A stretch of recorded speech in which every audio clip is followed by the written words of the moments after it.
Hey folks, this is the instruction on how to construct the cover. This is an A4 sheet. These proportions will also fit on a letter sized sheet as well, and you've got a bit to spare there. So you will need two pieces 5.5 by 4 inches, two pieces 5.5 by 1 inch, and one piece 5.5 by 1.25 inches. In millimeters, that is two pieces 140 by 102, two pieces 140 by 25, and one piece 140 by 30. Now this is pulp board. It's the board that they use beer mats and coasters out of, and I love working with this. It gives you the bulk of chipboard, but it's much easier to cut through, and I'll show you how easy and quick that is to do now. With a sharp craft knife and lining it up, splaying our fingers across the ruler so we don't get this pivoting action if we do it like this. Simply make a couple of quite firm, I'm not going very hard with it, I'd rather make a couple of cuts and not risk hurting myself. So I'll just go through the rest of these and cut them out.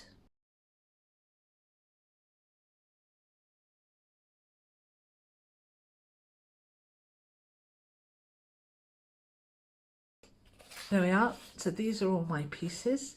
I've got a front cover, a spine, a back cover, another spine, and the flap that goes over the front. You don't have to use this beer mat board, this pulp board. You can use Amazon packaging, you can use chipboard if you want to, whatever you want. This is a nice, I think it's 1.2 millimeters thick, this one.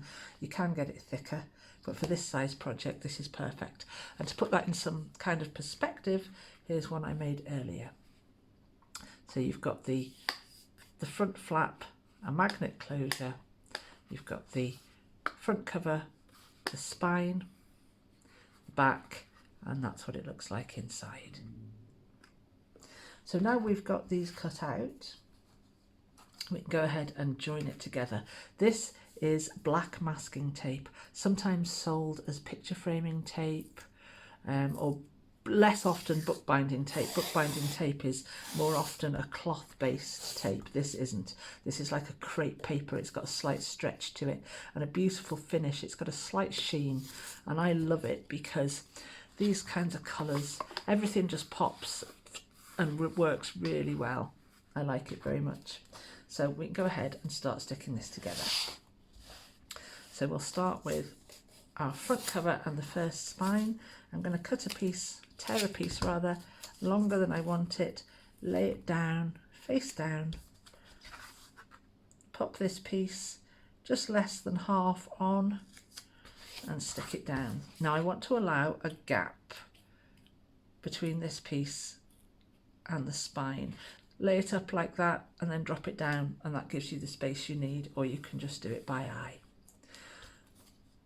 So then we'll pull this piece down, stretch it over a little bit, and with the gap that we've got left, we'll just cover that up. I've lost the beginning of my tape now. There we go. Right, so now we're ready to go on to the back. So we've got this nice flexible spine, and one of the beauties of this tape is that because of the stretch, you don't have to worry about it cracking or breaking like you do if you're using a paper hinge. So once again, another piece longer than we need. Pop it half on.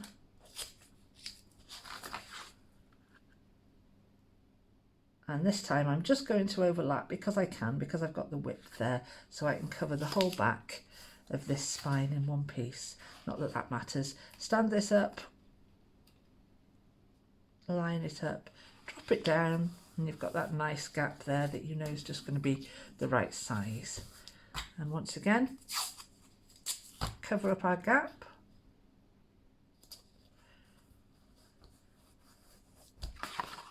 Give that a flex. And now we're on to the second spine. I love that noise. It's a piece longer than we need. Pop it half on, just under half on. Get this piece upright, drop it down and fold this piece over. One of the beauties about this being a stretchy tape is that it's very forgiving. You can get a little crease or a wrinkle in it and you can work that out. There we go, and now we're just onto the final flap.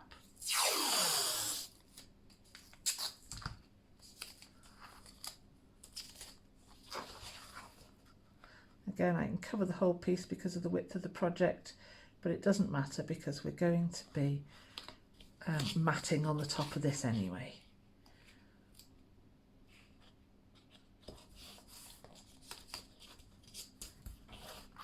Got a bit long there, look at that. There we go, this is coming together really quickly. It's a really, really lovely way to construct this. It's the only way I ever construct these hard type of covers now. I've tried all sorts of things. I've painted, I've used a darker, you can of course, yeah, you can use a darker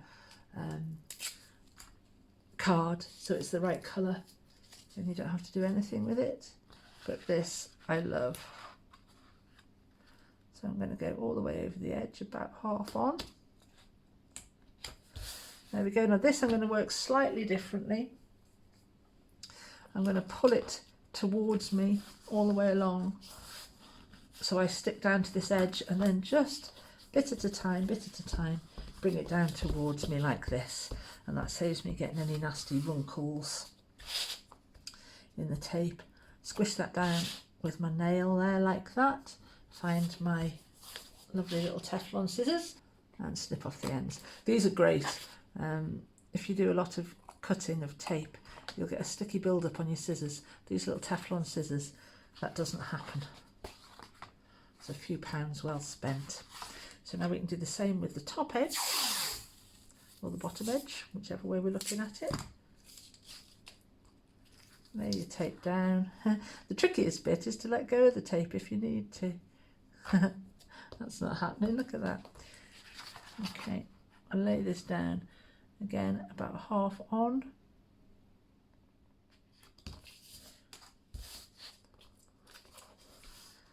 And just crease it up so that we get good adhesion along that narrow edge and pull it down towards us. There we go, I've gone off a little bit there, but it doesn't matter, there's enough.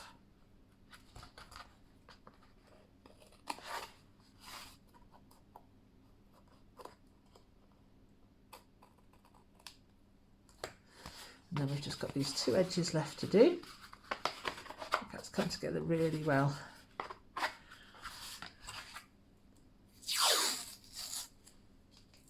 And it's such a quick project, such a beautiful finish.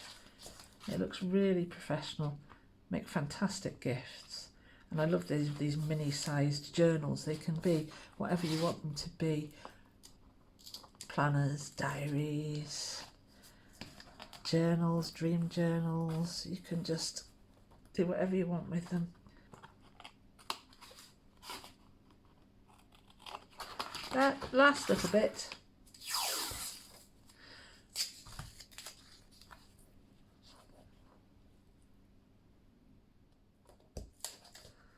And push it, push it, push it, and stick it down. And then just trim off these bits.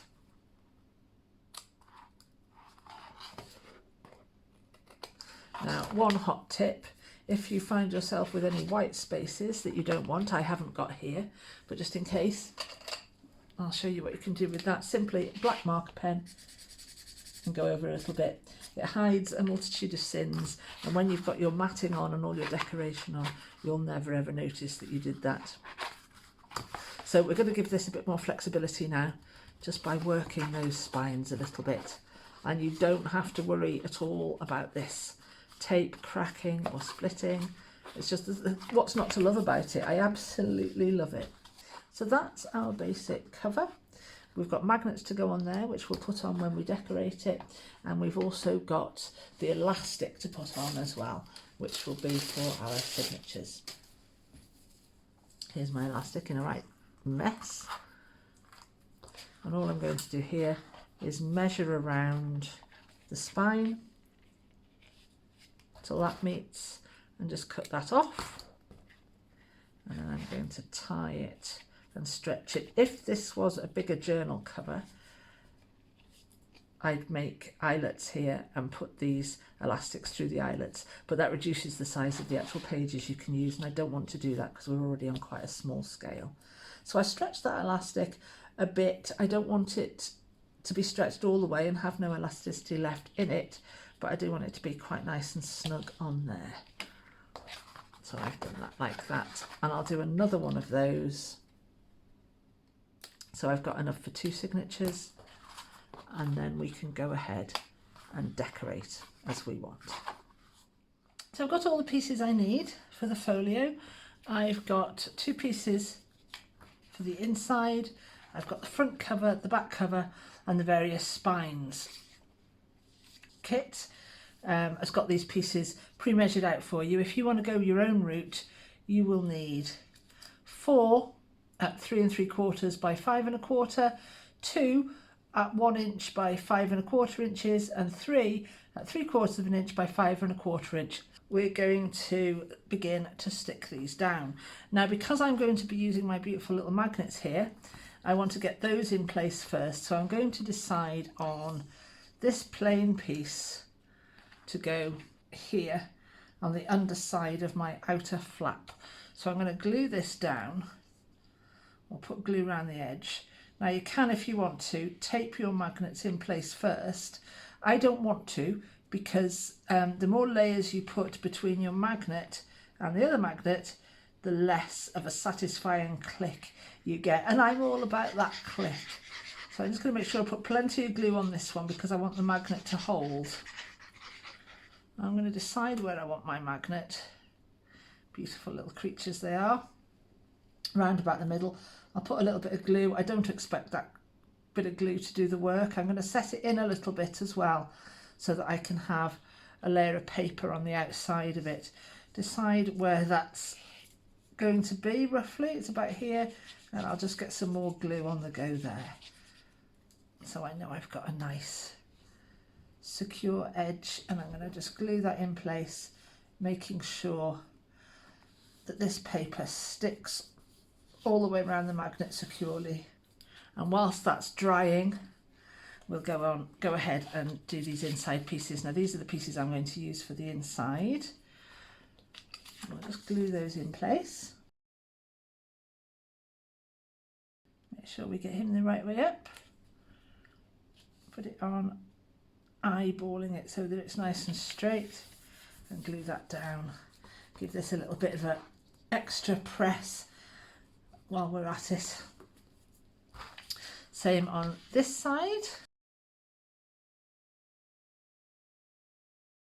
There we go. And again, give this an extra press down. Where we've got the magnets, we want to be sure that we've got a really good grip going on. I'm not going to put a piece down this inside spine. Most of it will be covered by the signature spines anyway. Now I've got this piece, which seems to have become a little torn somehow, and I'm not quite sure how that's happened, but nonetheless I'm going to go with it because it's just all, it'll glue down beautifully. And shall I put this one? I think I'll put this one on the inside now, seeing as it's a bit more shabby than I'd anticipated. I blame the cats while I was out of the room. Love this little piece here. These are nice little secret extra surprise when you open it. I like these little this little attention to detail. There's little bits that you don't have to be there, you know, but they really add to the overall effect. Give this magnet a little extra. And now we'll go to the reverse. So this has become our front. I've got a title page here with Masquerade on. I've left this a little blank space down here so there's a bit of room for decoration, or a title plate or something like that. You might want to put the months on it. You might want to put the purpose of the journal on it. There, looking good. And I have got a title with the spine here, and I'm going to put that on there. Which way around does that want to go? Top to bottom, I reckon. I'm going to have to move my signatures, my elastics over here for the signatures. So I'll just slide those over. I like this stripe. I love a stripe. I like a stripe. When I was in studying for my illustration degree, one of my lecturers said, "Emma, lighten up on the stripes. People will think you're obsessed with stripes." And I never quite understood what the problem was, because I was obsessed with stripes. There we go. Stick you down nicely, give you a bit of a burnish. Make sure all your edges are down. How good's that looking? Fantastic, really pleased with it. And I can slide those elastics back over now. I'll ping them over.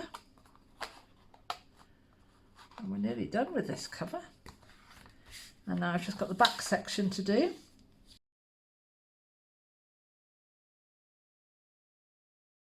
Smashing. I've got 2 pieces left. I've got this thicker piece for the flap and that little section there for the spine. So I'll go ahead and glue those 2 on.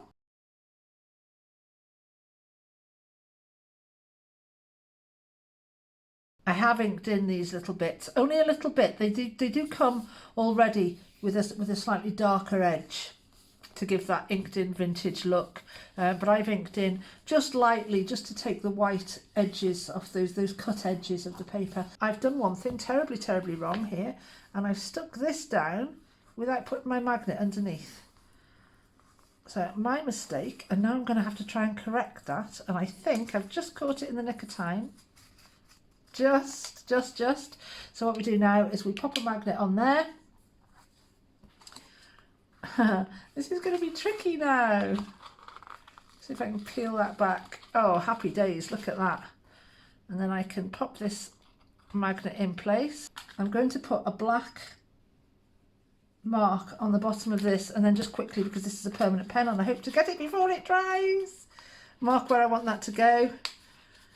Let's see if I've done it. Yes, I've made a mark here. So I know now, I'll clean that off a little bit, that I'll glue here. What a lot of fun. I'll put my magnet on in the right place, and I'm going to glue generously all the way around this magnet. And again, I'll glue the rest of this page down. Thankfully, I just got that in the nick of time. Another minute, I'd have been scuppered. I'm far too enthusiastic about getting the job done.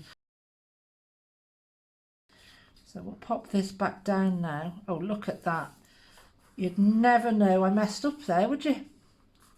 Like I say, you can tape your magnets down first if you want to, but I don't like to put any extra layers on if I can help it, because I love that satisfying snap of the magnets.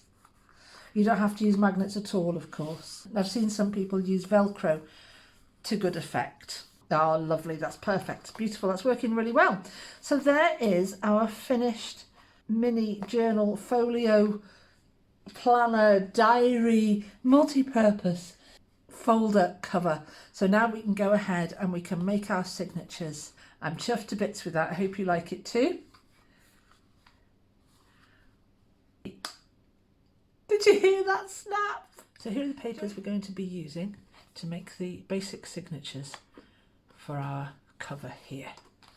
Now these papers are A4 size, but I've designed them so that they will print on a US letter sheet as well. Make sure you print at 100% and you'll be fine. There's enough of a margin here at the top and the bottom to allow that to happen for you. There are these papers here, 2 there, another 2, another 2, and another 2. These are from the Masquerade paper pack, reduced down to the right size to fit in this little beauty here. And then we have some pages from the Venice pack as well. There's 4 of those. Now these papers, if we can go through them, are reverse printed with the other sheets that you get in this pack, and these pages are slightly larger than this size here, so that if your printer is slightly out of line, there's a little bit of a margin for error here. So when you're cutting, cut these sides. Okay, so there's 3 of these pages. There's lines, there's a faded image there, and then there's more faded imagery there, and these are for you to write on and to decorate how you want. So reverse print onto the backs of all of your main sheets. I'll go ahead and cut these out, and then we're good to assemble them into signatures in our journal. So here they are, all my lovely pages printed out, and all I have to decide now is how I want to assemble them. I've got 2 signatures to make for my little journal cover here. I've got my elastics in place, and you can obviously incorporate your own papers as well. For the sake of the video, I'm just going to use these, and I want to allow lots of room, so I've got space in my spine to allow for all the embellishments and little pockets and ephemera and stuff like that. And obviously I don't want a gaiter mouth with this because I've got this lovely closure here, so it's important that everything fits nicely, so I'm not going to overstuff. And I'll just make a decision quickly on where I'm going, how I'm going to arrange these papers. I'm going to incorporate the Venice papers, which are here, in with these others here, and it really doesn't matter how I put these together. So I think I'll start with a nice purple one, that one, why not? And then I will go with that one, and then this one, and this one. This is just so haphazard. I've got a total of, let's work this out, 1, 2, 3, 4, 5, 6, 7, 8. I've got 12. I knew that already, so I'll put 6 in each signature. Another 2. Just randomly putting these together now with all my pale sides together. And I'm going to fold these all together. They do sit better if you do it this way rather than do the pages individually. So quite simply fold those together like that. That's one signature. Ah, delightful, delightful. And let's do the other one again, just randomly interspersing with the Venice papers. There we go, that'll do just fine. And fold these together. Of course, we're making junk journals. We're not concerned with particularly neat edges and everything lining up. Just do everything square like that. And there we have it. There's our 2 signatures for the journal. And now all we have to do is pop these in the elastics. And the beauty of these elastics, of course, is that you can just change up your journal pages however you want. So these make beautiful, actual, practical, working, everyday notebooks where you can throw away the pages when you're done, or file them in another way and just keep updating these pages. And that's it. That is our beautiful little mini Missouri styled journal, and I'm free now to go ahead and decorate these however I want. And I will probably go ahead and put pockets and all the usual bits and pieces in there. There we go. I'm very, very pleased with that. I love this spine. Piece of tape on the back there, that can go. Doesn't that work beautifully? And you've got lots of space in there to embellish that now however you want.